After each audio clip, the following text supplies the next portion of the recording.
जय हिमालय जय भारत। हिमालय लोग यूट्यूब चैनल में आपका स्वागत है और मैं हूं जर्नलिस्ट डॉक्टर हरीशचंद्र लखन। कुमाऊं में बड़ी धोती और छोटी धोती के ब्राह्मण आपने सुना होगा। इनके बारे में वैसे एक वीडियो ऑलरेडी इस चैनल में है हिमालय लोग में, लेकिन आप जानते हैं कि जो तिवारी ब्राह्मण हैं वे इस बड़ी धोती के वर्ग में कैसे आए थे। इसकी एक अद्भुत कथा है, वो आपको बताने जा रहा हूँ। लेकिन जब तक मैं आगे बढ़ूँ आपसे अनुरोध है कि इस हिमालय सभ्यता पर केंद्रित चैनल को सब्सक्राइब अवश्य कीजिए और वीडियो को लाइक भी कीजिएगा, सब्सक्राइब कीजिएगा, यह अनुरोध है। तो बात करते हैं तिवारी। खासतौर पर आप चर्चा में सुनना होगा कि पंत, पांडे, जोशी, तिवारी और भी वैसी जातियाँ हैं, लेकिन मुख्य तौर पर इन लोगों को बड़ी धोती का माना जाता है। ये लोग हल पे जो बैलों से हल लगाते हैं उस पर उसको छूते नहीं रहे हैं। हालांकि अब परंपराएं बदल गई, बहुत कुछ बदल गया है।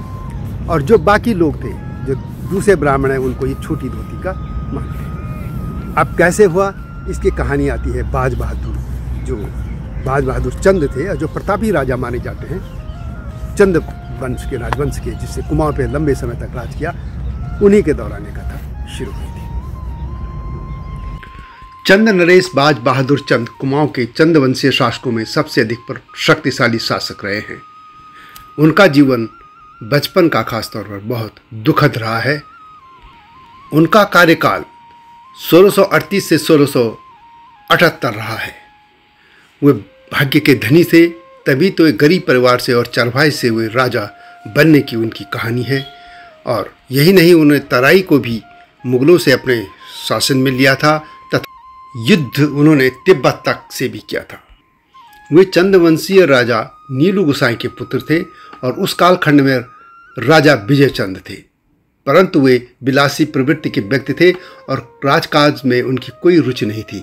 इसलिए उनके जो सलाहकार थे सुखराम कार्की, पीरू गोसाई तथा विनायक भट्ट के हाथों में सत्ता चली गई थी। एक दिन इन तीनों ने राजा की हत्या कर दी। राजा के सगे चाचा नील सिंह गोसाई अंधे कर दिए गए। इन तीनों का मन इससे भी नहीं भरा तो उन्होंने कई चंदवंशी राजकुमारों को भी मौत के घाट उतार दिया। इसके बाद वे राजनिवास में नील गोसाई के नन्हे राजकुमार बाजा की हत्या करने पहुंचे।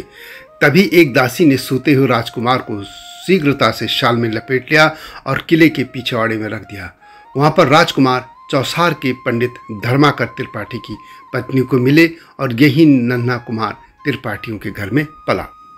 कहा जाता है कि वही जो धाय थी वही उस बच्चे को उठाकर एक ब्राह्मण धर्माधर त्रिपाठी के घर में रखाई थी, जिसे धर्माधर त्रिपाठी ने पाला पोसा। विजय चंद की हत्या के बाद राजा तिरमल चंद गद्दी पर बैठे।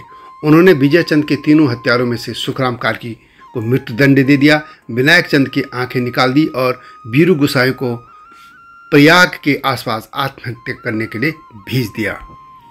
इसके बाद 1625 से 1638 तक राज्य के किसी उत्तराधिकारी के लिए किसी चंदवंशीय रौतेले की खोज करवाई गई।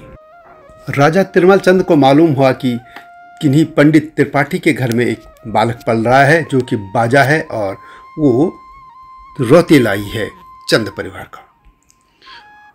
पहले तो त्रिपाठी परिवार ने बच्चे को देने से मना कर दिया, क्योंकि उनको ये शक लग रहा था कि कहीं बच्चे का की भी इनकी हत्या न कर दी जाए। लेकिन जब वो उन्हें ये आश्वस्त हो गए कि राजा इसमें कोई भी उनका अहित नहीं करेगा, तो उन्होंने बच्चे को उस राजा तिरमल चंद को सौंप दिया। तिरमल चंद ने उस जो बाज चंद था, बाजा चंद, उसको कुंवर घोषित कर दिया था।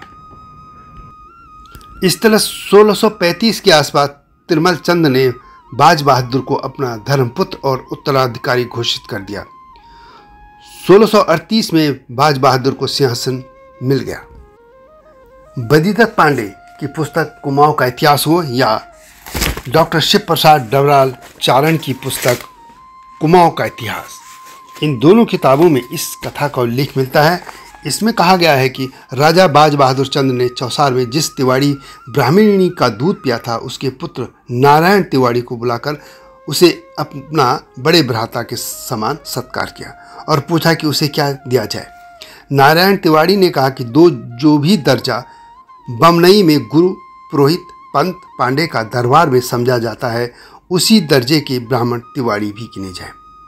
राजा ने स्वीकार किया और कर्मचारियों को आदेश दिया कि जिस कार्य में गुरु पुरोहित वर्ग के ब्राह्मण बुलाए जाते हैं, आपसे उनके साथ नारायण तिवारी भी बुलाया जाए। और तब से लोग तिवारी लोग जो थे अपना चौथा दर्जा बताते हैं। नारायण तिवारी ने हरिया डुंगरी में एक शिव मंदिर का निर्माण किया था और यह भी कहा जाता है कि उसकी जो खर्च भी आया था वह राशि बाज बहादुर चंद ने दी थी। चौसार के निकट एक त्याड़ी का नौला भी संभवतः उन्हीं तिवारी परिवार ने बनाया था और नारायण तिवारी को उस श्री चंद तिवारी का वंशज माना जाता है जो पहले चंपावत तथा बाद में खगमरा में रहते थे। तो इस तरह तिवारियों को भी जो बड़ी धोती का ब्राह्मण थे उसमें भी गुरु और पुरताई के वर्ग में उनको भी जगह मिल गई थी।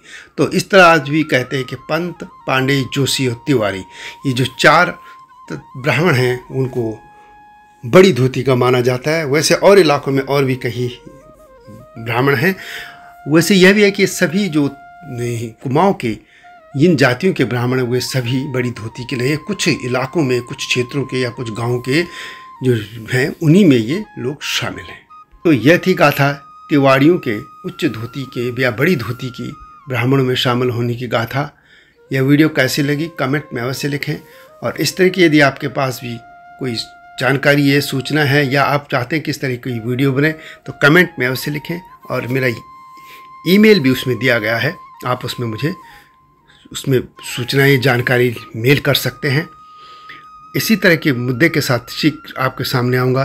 तो यह थी तिवारियों के बड़ी धोती के ब्राह्मणों में कुमाऊं के शामिल होने की गाथा, यानी पांडे, जोशी और पंत इनकी श्रेणी में। यह वीडियो कैसे लगी कमेंट में अवश्य लिखिए। और इस जो हिमालय सभ्यता पर केंद्रित चैनल है इसको सब्सक्राइब करना न भूलना। अगली वीडियो की प्रतीक्षा कीजिए, लेकिन उससे पहले इस वीडियो को शेयर भी कीजिएगा, लाइक भी कीजिएगा, यह अनुरोध है। अगली वीडियो की प्रतीक्षा कीजिए। तब तक जय हिमालय, जय भारत। हिमालय पे पेड़ हो तो गीत गाएंगी नदियाँ, गीत गाएंगी नदियाँ। पेड़ों पे चिड़िया है तो गीत गाएंगी नदियाँ, पेड़ों पे चिड़िया है तो गीत गाएंगी नदियाँ। माँ की लोरी जैसे होते हैं नदियों के गीत।